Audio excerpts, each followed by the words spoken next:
నమస్కారం. సిటీ వార్తలకు స్వాగతం. ముందుగా ముఖ్యాంశాలు.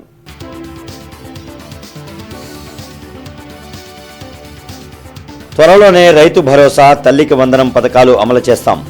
అసెంబ్లీలో సీఎం చంద్రబాబు ప్రకటన.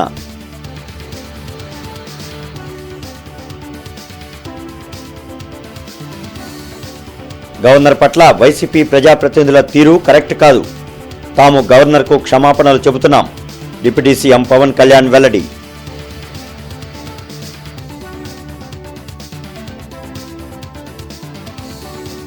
సీఎంగా పనిచేసిన వ్యక్తి సభ్యత మరచి అసెంబ్లీలో ప్రవర్తించారు.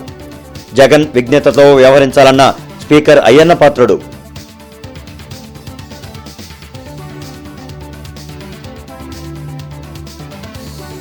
శాసనమండలిలో గవర్నర్ ప్రసంగంపై వాడివేడి చర్చ. 4 లక్షల ఉద్యోగాల కల్పనే కూటమి ప్రభుత్వ లక్ష్యం. మంత్రి నారా లోకేష్.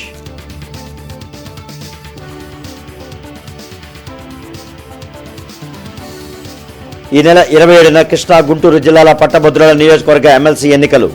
పకడ్బందీ ఏర్పాట్లు చేసినట్లు కలెక్టర్ నాగలక్ష్మి వెల్లడి.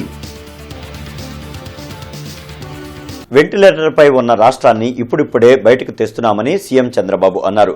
ప్రతిపక్ష హోదా ఇస్తేనే అసెంబ్లీలోకి వస్తానని వైసీపీ అధ్యక్షుడు జగన్ మాట్లాడటం విడ్డూరంగా ఉందన్నారు. అసెంబ్లీలో గవర్నర్ ప్రసంగానికి ధన్యవాదాలు తెలిపే తీర్మానంపై జరిగిన చర్చలో ముఖ్యమంత్రి చంద్రబాబు మాట్లాడారు. గత ప్రభుత్వం అన్ని వ్యవస్థలను నాశనం చేయడంతో పాటు ఆర్థిక విధ్వంసానికి పాల్పడిందని తెలిపారు. ప్రజలకిచ్చిన హామీలను అమలు చేసేందుకు చిత్తశుద్దితో పనిచేస్తున్నట్లు చెప్పారు. సామాజిక పింఛన్ల రూపంలో ఏటా 34,000 కోట్లు ఇస్తున్న ఏకైక రాష్ట్రం ఏపీ అని సీఎం అన్నారు. రాష్ట్రాన్ని పునర్నిర్మాణం చేసేందుకే కూటమిగా టీడీపీ, జనసేన, బీజేపీ ఏర్పడ్డాయన్నారు. ఇళ్లు లేని పేదలకు 5 ఏళ్లలో ఇళ్లు నిర్మిస్తామని చంద్రబాబు తెలిపారు. త్వరలోనే రైతు భరోసా అమలు చేస్తామని ప్రకటించారు. ఈరోజు మీరు చూస్తే 48 అవర్స్లో వాళ్ళు కట్టిన తర్వాత తిరిగి వాళ్ళకి డబ్బులన్నీ కూడా రీపే చేస్తున్నాం. ఈ ఒక్క ప్రోగ్రాంలో 2,684 కోట్ల రూపాయలు ఖర్చు అవుతుంది. ఇప్పటికే 1 కోటి మంది రిజిస్ట్రేషన్ చేసుకున్నారు. 80 లక్షల మందికి ఇచ్చాం. 686 కోట్ల రూపాయలు ఈ కార్యక్రమం కింద 93 లక్షల మందికి ఇప్పుడు లేటెస్ట్ మనోహర్ గారు చెప్పినట్టు 93 లక్షలకి ఇచ్చాం. దీనికి ఎప్పటికప్పుడు ఎవ్వరికి ఇబ్బంది లేకుండా ఇచ్చే కార్యక్రమాన్ని తీసుకుంటాం. దీపం పెట్టింది నేను మొట్టమొదటిసారి ముఖ్యమంత్రిగా వచ్చినప్పుడు పెట్టాం అధ్యక్ష సమైక్య ఆంధ్రప్రదేశ్లో. ఈరోజు మళ్ళీ గర్వంగా ఫీల్ అవుతున్నాం. ఆడబిడ్డలు ఎవ్వరికీ ఇబ్బంది లేకుండా వంట గ్యాస్ ఉచితంగా ఇచ్చే కార్యక్రమానికి ఎన్డీఏ శ్రీకారం చుట్టాం. ఇది ఒక పెద్ద అచీవ్మెంట్ అని చెప్పి మీకు తెలియజేస్తున్నాం. వైసీపీ నేతలు గొడవలు ఇష్టం వచ్చినట్లు వ్యవహరించడమే పనిగా పెట్టుకున్నారని డిప్యూటీ సీఎం పవన్ కళ్యాణ్ విమర్శించారు. అసెంబ్లీలో గవర్నర్ ప్రసంగానికి ధన్యవాదాలు తెలిపే తీర్మానంపై జరిగిన చర్చలో పవన్ కళ్యాణ్ మాట్లాడారు. గవర్నర్ ప్రసంగిస్తుంటే వైసీపీ ప్రజాప్రతినిధుల ప్రవర్తన ఆక్షేపణీయమన్నారు. గవర్నర్ గతంలో సుప్రీంకోర్టు జడ్జిగా ఉన్నప్పుడు ఆయన కళ్లలోకి చూడగలిగేవారా అన్న డిప్యూటీ సీఎం చట్టాలు చేయాల్సిన వారే వాటిని ఉల్లంఘిస్తే ఎలా అని ప్రశ్నించారు. గవర్నర్ పట్ల వైసీపీ వ్యవహరించిన తీరుకు తామంతా క్షమాపణ చెప్తున్నట్లు తెలిపారు. ఎన్ని ఇబ్బందులు వచ్చినా కూటమి పార్టీలు కలిసి రాష్ట్రాభివృద్ధి కోసం పనిచేస్తాయని స్పష్టం చేశారు. గత ప్రభుత్వం ప్రతి శాఖలో కూడా అవినీతి నిధుల మళ్లింపు, దుబారా ఖర్చులు, నిర్లక్ష్య ధోరణి, భవిష్యత్ అవసరాలపై దృష్టి పెట్టకపోవడం వంటి కారణాలతో రాష్ట్ర భవిష్యత్తు వెనక్కి వెళ్ళింది అధ్యక్ష. దాని మీద గవర్నర్ గారి ప్రసంగం గ్రామీణాభివృద్ధి ప్రాముఖ్యత గురించి చాలా బలంగా నొక్కి చెప్పారు. రాష్ట్ర అభివృద్ధి గ్రామాలే బలమైన పునాదికి ఈ ప్రభుత్వం నమ్మి ఆచరించి చూపిస్తుంది. గ్రామ సభల నిర్వహణ, ఉపాధి హామీ పనులు, గ్రామీణ మౌలిక వనరుల అభివృద్ధి, తాగునీటి సరఫరా, పారిశుద్ధ్య సౌకర్యాల ఒక ఉద్యమంగా పల్లి పండుగను ముందుకు తీసుకెళ్తున్నాం అధ్యక్ష. ఈ ప్రయత్నాల ద్వారా విజన్ 2047కి అనుగుణంగా మన రాష్ట్రంలోనే దేశంలోనే నెంబర్ 1 లక్ష్యంగా నిలబెట్టాలని మనస్ఫూర్తిగా మేమందరం కృషి చేస్తున్నాం అధ్యక్ష. అసెంబ్లీలో వైసీపీ సభ్యుల ప్రవర్తనపై స్పీకర్ అయ్యన్న పాత్రుడు తీవ్ర అసహనం వ్యక్తం చేశారు. బడ్జెట్ సమావేశాలు 2వ రోజు ప్రారంభం కాగానే ఆయన మాట్లాడారు. గవర్నర్ ప్రసంగిస్తూ ఉండగా వైసీపీ సభ్యులు వ్యవహార శైలి కరెక్ట్ కాదన్నారు. సీఎంగా పనిచేసిన వ్యక్తి సభ్యత మరచి వ్యవహరించారని జగన్ను ఉద్దేశించి స్పీకర్ వ్యాఖ్యానించారు. తన పార్టీ సభ్యుల తీరును నివారించాల్సింది పోయి కూర్చొని నవ్వుకుంటారా అని నిలదీశారు. విజ్ఞతతో జగన్ వ్యవహరించాలని హితవు పలికారు. అటువంటి గవర్నర్ గారు ఉపన్యాసం చేస్తున్నప్పుడు నిన్న జరిగిన సంఘటన సభ్య సమాజం సిగ్గుపడవలసిన విషయం నేను భావిస్తున్నాను. నిన్న జరిగిన సంఘటన మీరు కళ్ళారా చూశారు, మీరు అందరూ కూడా, మీరే కాదు ప్రజలందరూ చూశారు. ఒక ముఖ్యమంత్రిగా పనిచేసిన వ్యక్తి, ఒక పార్టీకి అధ్యక్షుడిగా ఉన్న వ్యక్తి, పార్లమెంటు మెంబర్గా కూడా పనిచేసిన వ్యక్తి సభ్యత మర్చిపోయి ఆ విధంగా ప్రవర్తిస్తే కనీసం కూర్చొని చూస్తూ నవ్వుకుంటున్నాడు తప్పించి వాళ్ళ సభ్యుల్ని కంట్రోల్ చేసే పరిస్థితి ఎక్కడ కనిపించదండి మనకి. పైగా ఎంకరేజ్ చేస్తాడండి. ఇది సాంప్రదాయం అండి, ఇది సాంప్రదాయం అంటారా? సాంప్రదాయం ఏంటండి? ఒక ఉన్నతమైన వ్యక్తిని అగౌరవపరిచే విధంగా ప్లే కార్డ్స్ పట్టుకొని రావడం, కాగితాలు చింపి పోడియం మీద విసిరారు. అంటే గవర్నర్ మాట్లాడుతూ ఉంటే గవర్నర్ మీద, ఇది పద్ధతి కాదు. ఈ సాంప్రదాయం అంటాడు, ఏంటి సాంప్రదాయం నాకు అర్థం కాదండి. ఇది పద్ధతి కాదు, ప్రజాస్వామ్యం ఇది మంచి పద్ధతి కాదు. పైగా అతనికి ఆ ఆలోచన లేకపోయినా పక్కనే ఉన్నటువంటి సీనియర్ మెంబర్ బొత్స సత్యనారాయణ గారికి కూడా ప్రోత్సహించారు. వారైనా ఇది తప్పు అని చెప్పే పరిస్థితి లేదు. ఇటువంటి సంఘటనలు రాబోయే రోజులు జరగకూడదు అనేది నా తాలూకు ఆలోచన విధానం. మీరందరూ కూడా గమనిస్తూనే ఉన్నారు. శాసనమండలిలో గవర్నర్ ప్రసంగంపై వాడివేడిగా చర్చ జరిగింది. 4 లక్షల ఉద్యోగాలు కల్పించామంటూ కూటమి ప్రభుత్వం అసత్యాలు మాట్లాడించిందంటూ వైసీపీ ఎమ్మెల్సీలు విమర్శించారు. దీనిపై మంత్రి నారా లోకేష్ అభ్యంతరం వ్యక్తం చేశారు. పలు కంపెనీలతో ఒప్పందాలు జరిగాయని, 4 లక్షల ఉద్యోగాల కల్పనే లక్ష్యంగా కూటమి ప్రభుత్వం పనిచేస్తుందని చెప్పినట్లు లోకేష్ పేర్కొన్నారు. దీంతో కొంతసేపు సభలో గందరగోళ పరిస్థితి నెలకొంది. అదే చెప్తున్నాను, మేము ఇప్పుడు కల్పించామనలేదు త్రిమూర్తులు గారు, మేము ఇప్పుడే కల్పించామని ఎక్కడ అనలేదని మేము చెప్తున్నాం సార్. మేడం గారు ఏమన్నారంటే 4 లక్షల ఉద్యోగాలు ఇచ్చారు మీరు అని చెప్పారు, ఎక్కడ ఇచ్చారని అడిగారు. మేము వాస్తవాలు మాట్లాడుతున్నాం అంతే. అరే ఇంగ్లీష్ మీడియం అని పొద్దు నుంచి ఊదరగొట్టారు, ఇంగ్లీష్ మీడియంలో చెప్తున్నారా భయ్? మీ సభ్యులు లేరే ఇంగ్లీష్ మీడియం గురించి ఊదరగొట్టారు కదా పొద్దున, మళ్ళీ ఇంగ్లీష్ మీడియం చదవలేరా? అరే పొద్దున ఇంగ్లీష్ మీడియం అన్నారు. అరే ఇంగ్లీష్ లో చెప్తే భయపడతారు, ఏ భాషలో చెప్పాలి బాబాయ్?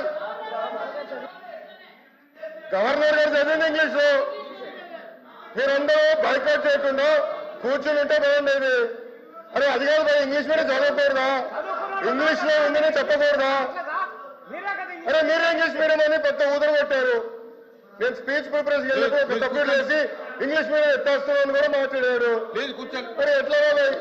కృష్ణా, గుంటూరు జిల్లాల పట్టభద్రుల ఎమ్మెల్సీ ఎన్నికలు ఈ నెల 27వ తేదీన జరగనున్నాయి. మొత్తం 483 పోలింగ్ స్టేషన్లలో 144 సమస్యాత్మక కేంద్రాలుగా గుర్తించామని కలెక్టర్ నాగలక్ష్మి వెల్లడించారు. కలెక్టరేట్లోని డీఆర్సీ సమావేశ మందిరంలో జరిగిన మీడియా సమావేశంలో కలెక్టర్ నాగలక్ష్మి, డీఆర్ఓ కాజావలి పాల్గొన్నారు. 27న ఎమ్మెల్సీ ఎన్నికలు 8 గంటల నుంచి సాయంత్రం 4 గంటల వరకు జరుగుతాయని కలెక్టర్ నాగలక్ష్మి తెలిపారు. ఓటు వేసే ప్రతి ఒక్కరూ ఓటు స్లిప్తో పాటు వ్యక్తిగత ఐడీ కార్డు తప్పనిసరిగా తీసుకువెళ్లాలని సూచించారు. పోలింగ్ కేంద్రాల్లోకి సెల్ ఫోన్, ఎలక్ట్రానిక్ గ్యాజెట్లు అనుమతించబడవని స్పష్టం చేశారు. ఎమ్మెల్సీ ఎన్నికలకు సంబంధించిన అన్ని ఏర్పాట్లు పూర్తి చేశామని అన్నారు. అభ్యర్థులు పోలింగ్ స్టేషన్ల పరిధిలో ప్రచారం చేసినా, వాహనాల ద్వారా ఓటర్లను తరలించినా చట్టరీత్యా నేరమని అన్నారు. కలెక్టరేట్లో పోలింగ్ కంట్రోల్ రూమ్ ఏర్పాటు చేస్తున్నామని, ఎటువంటి ఇబ్బంది ఉన్నా 0863-2241-029 కాల్ సెంటర్ నెంబర్కు ఫోన్ చేయాలని కలెక్టర్ నాగలక్ష్మి కోరారు. ముఖ్యంగా మనకి ఈ ఎలక్షన్ సంబంధించి ఓటర్స్ మనకి 3.47 lakh ఓటర్స్ ఉన్నారు. వీళ్ళందరూ కూడా ముందుకొచ్చి ఓట్ వేయాలంటే మనకి వాళ్ళు పనిచేసే సంస్థలు కానీ వీళ్ళందరూ కూడా కోఆపరేట్ చేయాల్సిన నెసెసిటీ ఉంది. సో మనకి సిఇఓ ఆఫీస్ వారు ఆ రోజు ఏదైతే పోల్ ఉందో 27th దాన్ని స్పెషల్ క్యాజువల్ లీవ్గా పరిగణించడం జరిగింది. సో ఇది ఉద్దేశం ఏంటంటే, మనము ఇప్పుడు suppose any person working in bank కానీ, ఇన్సూరెన్స్ కానీ, సెంట్రల్ గవర్నమెంట్ ఇన్స్టిట్యూషన్స్ కానీ, or any other like private educational institutions కానీ, ప్రైవేట్ ఆఫీసెస్ కానీ ఎక్సెట్రా, ఈ ప్రతి చోట కూడా అక్కడ పనిచేసే గ్రాడ్యుయేట్స్ వాళ్ళు లీవ్ అప్లై చేసుకుంటే ఖచ్చితంగా లీవ్ అనేది శాంక్షన్ చేయాలి, so that they can go and vote on the MLC in the MLC elections. So ఇది అందరూ కూడా స్ట్రిక్ట్గా పాటించాలండి. ఓన్లీ పోల్ జరిగే ఏరియాస్లో, అంటే ఏదైతే స్కూల్స్లో మనం పోలింగ్ స్టేషన్స్ పెట్టడం జరిగిందో అంతవరకే అది లీవ్ అనేది డిక్లేర్ చేయడం జరిగింది. ఉచితాలు అనిశ్చితం, సబ్సిడీల వల్ల వ్యవసాయం కార్మికులు సోమరిపోతుల్లా మారిపోతున్నారంటూ ఉన్నత న్యాయస్థానం చేసిన వ్యాఖ్యలు వెనక్కి తీసుకోవాలంటూ రౌండ్ టేబుల్ సమావేశం జరిగింది. సిపిఐ కార్యాలయంలో నిర్వహించిన ఈ సమావేశంలో వ్యవసాయ, కార్మిక, యువజన సంఘాల నాయకులు పాల్గొన్నారు. ప్రజాధనాన్ని కొల్లగట్టి విదేశాలకు పారిపోతున్న కార్పొరేట్లపై న్యాయస్థానాలు ఎందుకు కఠిన చర్యలు తీసుకోవడం లేదని ప్రశ్నించారు.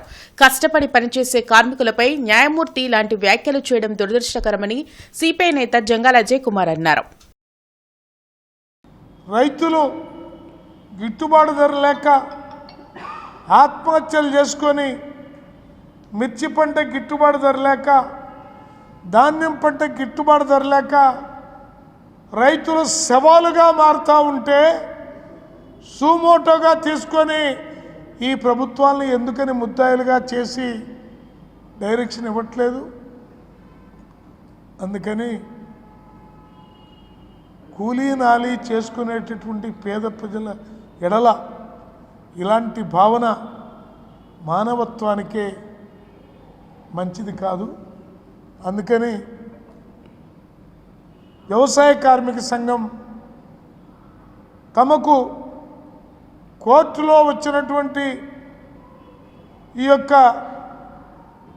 జడ్జి గారు చేసినటువంటి వ్యాఖ్యల్ని వెనక్కి తీసుకోవాలని అభ్యర్థిస్తూ జరుగుతున్నటువంటి ఈ రౌండ్ టేబుల్ సమావేశానికి సిపిఐ గుంటూరు జిల్లా సమితి, రాష్ట్ర సమితి సంపూర్ణ మద్దతు ప్రకటిస్తుందని తెలియజేస్తా ఉన్నాం. నగరంలో జరిగిన రోడ్డు ప్రమాదంలో తల్లి కూతురు మృతి చెందిన సంఘటన చిల్లీస్ రెస్టారెంట్ వద్ద జరిగింది.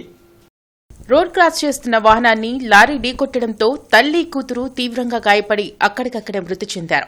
నల్లపాడు పోలీసులు సంఘటన స్థలానికి చేరుకుని విచారణ చేపట్టారు. మృతులు అడవి తక్కెళ్లపాడులోని టిట్కో అపార్ట్మెంట్లో నివాసం ఉంటున్నట్లు గుర్తించారు. రుద్ర ట్రస్ట్ ద్వారా మృతదేహాలను గుంటూరు ప్రభుత్వాసుపత్రి శవాగారానికి తరలించారు. నిర్లక్ష్యంగా లారీ నడపడం వల్లనే ఈ ప్రమాదం జరిగిందని స్థానికులు చెబుతున్నారు. మహాశివరాత్రి పర్వదినం సందర్భంగా అమరావతి అమరలింగేశ్వర స్వామి దేవాలయంలో దేవాదాయ శాఖ అన్ని ఏర్పాట్లు పూర్తి చేసింది. మహాశివరాత్రికి తెల్లవారుజామున 4 గంటల నుంచి సాయంత్రం 4 గంటల వరకు సామాన్య భక్తులకు అభిషేకాల కార్యక్రమంలో అవకాశం కల్పించామని ఈవో సునీల్ కుమార్ తెలిపారు. కృష్ణానదిలో భక్తులకు జల్లు స్నానాలు ఏర్పాటు చేశామని అన్నారు. శివరాత్రి రోజు తెల్లవారుజాము నుంచే భక్తులు ఎక్కువ సంఖ్యలో వచ్చే అవకాశం ఉండడంతో క్యూ లైన్లో ఇబ్బందులు లేకుండా చేశామని తెలిపారు. ఆ రోజు సామాన్య భక్తులకి ఉదయం 4 గంటల నుండి సాయంత్రం 4 గంటల వరకు అభిషేక కార్యక్రమాల్లో పాల్గొనడానికి పూర్తిగా మనం అవకాశాలు కల్పించి ఉన్నాము. స్వామివారి దర్శనానికి వచ్చే భక్తులందరూ కూడా ఉచిత దర్శనం, ప్రత్యేక దర్శనం, అభిషేక కార్యక్రమాల్లో పాల్గొనడానికి అన్ని ఏర్పాట్లు చేసి ఉన్నాము. ఈ బ్రహ్మోత్సవాల కార్యక్రమాలపై ఆర్డీఓ గారితో ఇప్పటికే 2 సమీక్షా సమావేశాలు నిర్వహించి ఉన్నారు. సదరు సమావేశాలు అందరూ అన్ని శాఖల వారితో సమన్వయం చేస్తూ ఈ బ్రహ్మోత్సవాల కార్యక్రమాలు విజయవంతంగా చేయవలసిందిగా ఆయన ఆదేశాలు ఇచ్చి ఉన్నారు. పోలీసు వారు, రెవెన్యూ వారు, పంచాయతీ వారు, ఇరిగేషన్ అన్ని శాఖల వారితో ఎవరెవరు ఏమేమి విధుల్లో పాల్గొనవలసిందిగా, మహాశివరాత్రి బ్రహ్మోత్సవాలు విజయవంతంగా చేయడానికి ఎలాంటి ఏర్పాట్లు చేయవలసిందిగా ఆయన సూచించి ఉన్నారు. ఏపీ మున్సిపల్ వర్కర్స్ యూనియన్ ఆధ్వర్యంలో కార్పొరేషన్ కార్యాలయం వద్ద ధర్నా జరిగింది. ఆప్కాస్ నిర్వహణను ప్రభుత్వమే నిర్వహించాలని, ప్రైవేట్ వ్యక్తులకు అప్పగించే నిర్ణయాన్ని నిర్మించుకోవాలని ఏఐటీయూసీ నేతలు మాల్యాద్రి డిమాండ్ చేశారు. పెండింగ్ పీఆర్సీతో పాటు సరెండర్ లీవ్లకు నిధులు విడుదల చేయాలని కోరారు. కార్మికులకు రావాల్సిన బకాయిలను ప్రభుత్వం చెల్లించుకుంటే మార్చి 6వ తేదీన చలో అసెంబ్లీని చేపడతామని హెచ్చరించారు. మరి గత ప్రభుత్వంలో ఆప్కోసులు మరి అందరిని కూడా కాంట్రాక్ట్ వర్గాలను గొడుగు కింద తీసుకొచ్చి 1వ తారీఖున జీతాలు ఇచ్చారు. అట్లాగే చిన్న చిత్తగా ఆప్కోసులో తప్పులున్నా వాటిని సరిచేసి ప్రభుత్వమే ఆప్కోస్ నిర్వహించాలని ఏఐటీసీగా కోరుతూ ఉన్నాం. అట్లా కాకుండా మరి నూతన ప్రభుత్వం మరి ఎన్నికల్లో ఇచ్చిన హామీల్ని నిలబెట్టుకోవాలని, ఆప్కోస్ కార్మికులందరూ కూడా మరి అవకాశం ఉంటే పర్మనెంట్ చేయండి, లేదా ప్రభుత్వంగానే మరి కొనసాగించాలని కోరుతున్నాం తప్ప కాంట్రాక్ట్ వ్యవస్థని, గతంలో ఉన్నటువంటి కాంట్రాక్ట్ వ్యవస్థని మళ్ళా వెనక్కి తీసుకెళ్ళొద్దని ఏఐటీసీగా కోరుతా ఉన్నాం. పాత గుంటూరులోని గ్రీన్లాండ్ హైస్కూల్లో సైన్స్ ఎగ్జిబిషన్ జరిగింది. నేషనల్ సైన్స్ డేని పురస్కరించుకొని నిర్వహించిన సైన్స్ ఎగ్జిబిషన్లో చిన్నారుల ఎగ్జిబిట్స్ ప్రతి ఒక్కరిని ఆలోచింపచేశాయి. విద్యార్థుల్లో దాగి ఉన్న సృజనాత్మకతను వెలికి తీసేందుకు ఇలాంటి సైన్స్ ఎగ్జిబిషన్లు దోహదపడతాయని స్కూల్ డైరెక్టర్ సోఫీవుల్లా తెలిపారు. With the students, with their own hands, with the help of their teachers, they have made the projects, and they have created with the help of their small minds, they have created these projects in a beautiful way with teamwork. And it is also a good science has always been the driving force behind the human. It is also the future. It also may bring about the future generations scientists, engineers and inventors. The science exhibition motivates the students to invent new things with the help of the teamwork. So they also develop new projects. Lakshmipuram main రోడ్లో Shahi nawabs హలీంను the art కిచెన్స్లో ప్రారంభించారు. Art kitchens Shahi Nawabs haleem centre ప్రారంభోత్సవ కార్యక్రమంలో ముఖ్య అతిథులుగా పశ్చిమ MLA Galla Madhavi, మాజీ మంత్రి అంబటి రాంబాబు పాల్గొన్నారు. ఈ సందర్భంగా వారు మాట్లాడుతూ రానున్న రంజాన్ పర్వదినాన్ని పురస్కరించుకొని ఆర్ట్ కిచెన్స్ యాజమాన్యం హలీం సెంటర్ ఏర్పాటు చేశారని తెలిపారు. ఈ ఆర్ట్ కిచెన్స్ దినదినాభివృద్ధి చెందాలని ఆకాంక్షించారు. ఈ కార్యక్రమంలో నూరీ ఫాతిమా, ప్రసన్న కుమార్, సతీష్ కుమార్, అజ్గర్, జుబేర్ తదితరులు పాల్గొన్నారు. మరి రేపు పర్వదినాలు, రంజాన్ పర్వదినాలు స్టార్ట్ అవుతున్న శుభ సందర్భంలో మనకి ఇక్కడ హలీం పాయింట్ని ఏర్పాటు చేసుకోవడం జరిగింది. ప్రసన్న గారు అండ్ వాళ్ళ యొక్క కొలీగ్స్ అందరూ కలిసి, పార్ట్నర్స్ అందరూ కలిసి ఈ పాయింట్ను ఓపెన్ చేసుకోవడం జరిగింది. ప్రజలందరికీ హలీంని, అదేవిధంగా వివిధ రకాలైన డెజర్ట్స్ని వాళ్ళు పరిచయం చేస్తూ ఉన్నారు. ముఖ్యంగా అందులో సీతాఫల్ మలై అనే ఒక డెజర్ట్ని టేస్ట్ చేయడం జరిగింది. చాలా బాగుంది, ప్రతి ఒక్కరూ ట్రై చేయండి. అండ్ ప్రతి ఒక్కరికి కూడా ఈ రంజాన్ శుభాకాంక్షలు చెప్తున్నాను. అందరూ కూడా అల్లా యొక్క దీవెనలకి పాత్రలు అవ్వాలి, ఆయన అనుగ్రహానికి పాత్రలు అవ్వాలి. వీరి యొక్క ఆర్ట్ కిచెన్ కూడా అభివృద్ధి చెందాలి. ప్రజలందరికీ అత్యంత తక్కువ ధరలకి ఈ యొక్క అందుబాటులో మంచి రుచికరమైన భోజనాన్ని వీళ్ళు అందించాలి అని చెప్పి కోరుకుంటూ మరొకసారి వాళ్ళకి శుభాకాంక్షలు చెప్తూ సెలవు తీసుకుంటున్నాను. అండ్ రేపు శుభాకాంక్షలతో the art kitchens Lakshmipuram main road family restaurant మేమందరం కలిసి ఈ రంజాన్ పర్వదినాల్లో షాహీ నవాబ్స్ హలీం అని లక్ష్మీపురం మెయిన్ రోడ్లో మా ఆర్ట్ కిచెన్స్ వారి పార్కింగ్ ప్లేస్లో ఒక హలీం పాయింట్ ఏర్పాటు చేశాము. సో మీ అందరూ ఫ్యామిలీలతో వచ్చేసి ఒకసారి మా హలీం టేస్ట్ చూసి మీరు రివ్యూ ఇవ్వాల్సిందని మేము కోరుకుంటున్నాము. బృందావన్ గార్డెన్స్ వెంకటేశ్వర స్వామి దేవాలయంలో అష్టమ సంప్రోక్షణ అభిషేక మహోత్సవం మార్చి 1 నుంచి 7వ తేదీ వరకు జరగనుంది. గార్డెన్స్ వెంకటేశ్వర స్వామి దేవాలయంలో జరిగిన మీడియా సమావేశంలో దేవాలయ కమిటీ అధ్యక్షులు మస్తానయ్య, సెక్రటరీ ఉమామహేశ్వరరావు, అర్చకులు, మాధవాచార్యులు పాల్గొన్నారు. ఈ సందర్భంగా వారు మాట్లాడుతూ 12 సంవత్సరాలకు ఒకసారి జరిగే అష్టబంధన మహాసంప్రోక్షణ సహిత మహాకుంభాభిషేక మహోత్సవం 2వసారి నిర్వహిస్తున్నామని తెలిపారు. మార్చి 1వ తేదీన అంకురార్పణతో మహోత్సవాలు మొదలవుతాయని వెల్లడించారు. ప్రతిరోజు విశేష పూజలు నిర్వహిస్తామని భక్తులందరూ విచ్చేసి స్వామివారి అనుగ్రహం పొందాలని కోరారు. ఈ కార్యక్రమంలో బొల్లేపల్లి సత్యనారాయణ, లంకా విజయబాబు, ప్రభాకర్ రావు, ఉప్పలపాటి సత్యనారాయణ తదితరులు పాల్గొన్నారు. అదేవిధంగా మన దేవాలయంలో 2వసారి జరగబోతున్నది.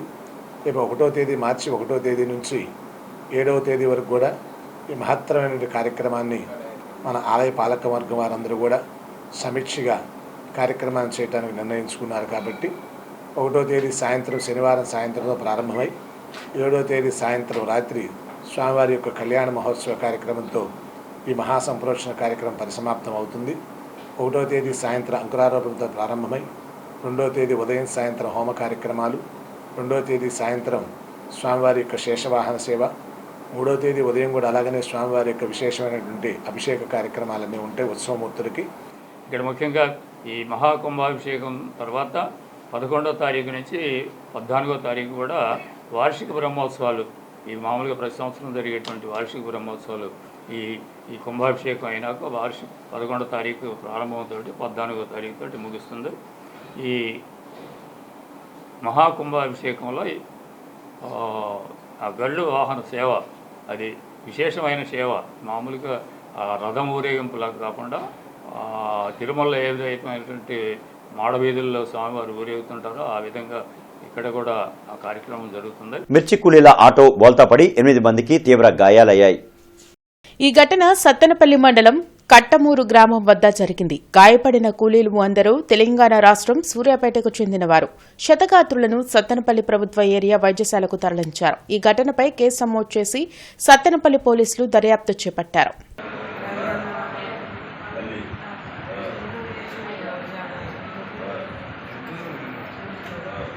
శివరాత్రి సందర్భంగా బ్రహ్మకుమారిస్ ఆధ్వర్యంలో రేపు సాయంత్రం 89 మంది పుణ్య దంపతులచే దీప ప్రజ్వలన కార్యక్రమం జరగనుంది. అనంతరం హాలోగ్రామ్ శివలింగ దర్శనం, ఈశ్వరానుభూతి కార్యక్రమాలు నిర్వహించనున్నారు. ఈ కార్యక్రమానికి అందరూ ఆహ్వానితులే అని తెలిపారు. Gattapuri retired chemist and druggist welfare association నూతన కోశాధికారిగా కొల్లా వెంకటేశ్వరరావు ప్రమాణ స్వీకారం చేశారు. ఇటీవల Gattapuri retail chemist and druggist welfare association కోశాధికారి మరణించినందున ఆ స్థానంలో కొత్త కోశాధికారిగా కొల్లా వెంకటేశ్వరరావు ఎన్నిక కాబడ్డారు. ఈ సందర్భంగా Gattapuri retail chemist and druggist welfare association కార్యవర్గ సభ్యుల నడుమ నూతన కోశాధికారిగా ఆయన ప్రమాణ స్వీకారం చేశారు. ఈ కార్యక్రమంలో association president K Chandrasekhararao, secretary Sairam, vice president Baisani Srinivasarao మరియు సత్యనారాయణమూర్తి కార్యవర్గ సభ్యులు పాల్గొన్నారు. వెంకటేశ్వర గారు ఈ పదవికి వదిలి కావాలని చెప్పి సమాజానికి తను సేవ చేయాలని, మెంబర్స్కి తనకు సేవ చేసి మంచి పేరు ప్రఖ్యాతులు తెచ్చుకొని చిరస్థాయిగా ఈ పదవికి గడకెత్తేస్తారని కోరుకుంటున్నాను. గత్తపూరి రిటైల్ కెమిస్ట్ అండ్ డ్రగ్గిస్ట్ అకాడమీకి కొత్తగా ఎన్నికైన నేను నా బాధ్యతలను సక్రమంగా నిర్వర్తిస్తానని, అందరితో స్నేహభావంతో మెలుగుతానని.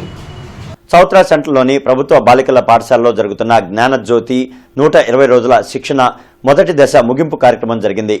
సమగ్ర శిక్ష ఏపీసీ విజయలక్ష్మి ముఖ్య అతిథిగా పాల్గొన్నారు. అంగన్వాడీ కార్యకర్తలు ఈ శిక్షణ ద్వారా నేర్చుకున్న నైపుణ్యాలను అంగన్వాడీ కేంద్రాల్లో చిన్నారులకు తెలిపి వారిని తీర్చిదిద్దాలని సూచించారు. కార్యక్రమంలో MEO Kuddus, school HM Kasim తదితరులు పాల్గొన్నారు. జిల్లా వ్యాప్తంగా కూడా ఈ శిక్షణా కార్యక్రమాలు విజయవంతంగా జరుగుతున్నాయి. ఇక్కడికి విచ్చేసిన అంగన్వాడీ పార్టిసిపెంట్స్ అందరూ కూడా సమగ్ర శిక్ష తరపున ఏర్పాటు చేసిన ట్రైనింగ్లోని మెళకువల్ని మరి వారు అన్వయించుకొని రేపు వాళ్ళ అంగన్వాడీ స్కూల్కి వెళ్ళినప్పుడు అక్కడికి వచ్చేటువంటి పిల్లల్ని ఆకర్షణీయంగా, అర్థవంతంగా, సమర్థవంతంగా మరి వాళ్ళని ఉత్తమ పిల్లలుగా తీర్చిదిద్ది ప్రైమరీ స్కూల్కి పంపించే విధానంలో సక్సెస్ఫుల్గా చేయాలనే ఉద్దేశంతో ఈ కార్యక్రమం ఏర్పాటు చేయడం జరిగింది. మన గుంటూరు జిల్లాలో డిఈఓ మేడం శ్రీమతి సి వేణుగారి ఆధ్వర్యంలో సమగ్ర శిక్ష తరపున వివిధ స్కూల్స్లోని హెచ్ఎంస్ ద్వారా ఎంఈఓల ఆధ్వర్యంలో మరి రెసిడెన్షియల్ మనకి వీళ్ళకి టీఏ ఇవ్వటం ఇవన్నీ కూడా చేయడం జరుగుతుంది. ఈ ప్రోగ్రాం మన జిల్లా వ్యాప్తంగా చాలా అద్భుతంగా జరుగుతుందని చెప్పేసి చాలా అభినందనీయం, హర్షణీయం. అలానే ఇక్కడికి వచ్చిన ఎవరైతే మనకు అంగన్వాడీ వర్కర్స్ ఉన్నారో వాళ్ళని నేను అబ్జర్వ్ చేసిందల్లా ఒక్కటే, వాళ్ళు చాలా నిష్ణాతులు. First class PP1, PP2 first class, second class teach చేయాలంటే అది వీరికే అంకితం. ఇంకా వేరే వాళ్ళు ఎవ్వరు చెప్పలేరు. లెక్చర్స్ ఇవ్వటము, పాఠాలు చెప్పటం వేరు. పిల్లలకు నడవడిక నేర్పే బాలబాలికలను తీర్చిదిద్దే అంగన్వాడీ వర్కర్లకు. వార్తలు ముగించే ముందు ముఖ్యాంశాలు మరొకసారి.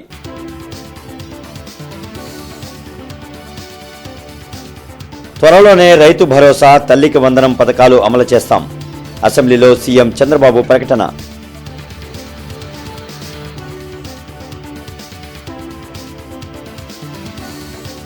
గవర్నర్ పట్ల వైసీపీ ప్రజాప్రతినిధుల తీరు కరెక్ట్ కాదు. తాము గవర్నర్కు క్షమాపణలు చెబుతున్నాం. డిప్యూటీ సీఎం పవన్ కళ్యాణ్ వెల్లడి.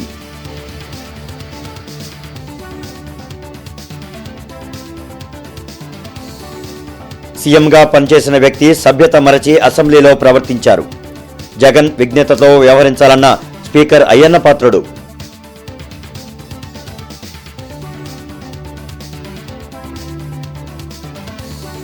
శాసనమండలిలో గవర్నర్ ప్రసంగంపై వాడివేడి చర్చ. 4 లక్షల ఉద్యోగాల కల్పనే కూటమి ప్రభుత్వ లక్ష్యం. మంత్రి నారా లోకేష్.